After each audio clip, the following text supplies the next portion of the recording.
Today, as part of My Favorite Things video series, I'm talking about one of my favorite reveals.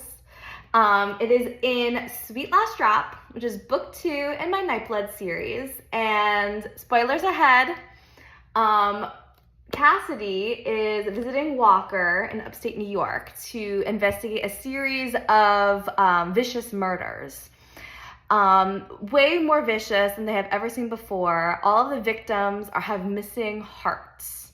And finally, after, I would say, almost halfway through the book, Cassidy comes face to face with the monster. And it's someone it's not just the monster, it's someone she actually knows. And I had a vision of this scene. Sometimes I can see like the end, I can see certain turning points.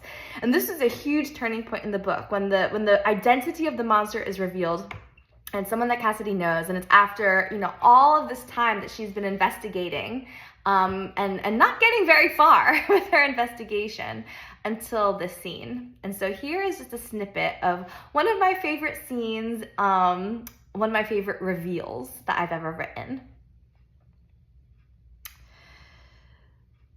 The low, rumbling growl erupted from the creature's chest. The growl was loud enough and I was close enough that I could actually feel its vibration against my skin.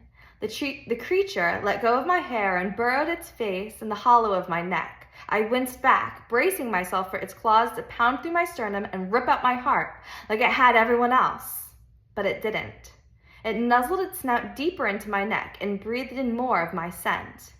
I could feel the heat of my silver dangle earring burn its scaly skin. The sizzle of its flesh cooking against the metal was right against my ear, but the creature didn't react. Once again, it didn't even flinch. Eventually, the creature pulled back to face me, nose to snout. I watched the blisters on its cheek heal where my earring had burned its scales. They popped, scabbed, and smoothed before my eyes more quickly than even Dominic could heal. Its scales were tinged a sallow green color, but beyond its snout and black shark eyes, the creature still retained some of its former human-like features. It had short black hair, longer and greasy on top, but faded on the sides, in a semblance of a faux hawk. Its eyebrows were thick and dark, just like its hair.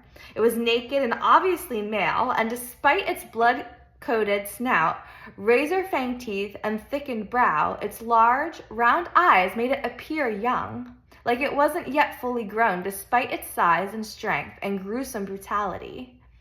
I narrowed my eyes on its face as something registered about its appearance I couldn't accept. Its nose was flattened and flared to points at the nostrils, just like all vampires' noses flared in their true gargoyle-like form. But something on its nose glinted in the moonlight.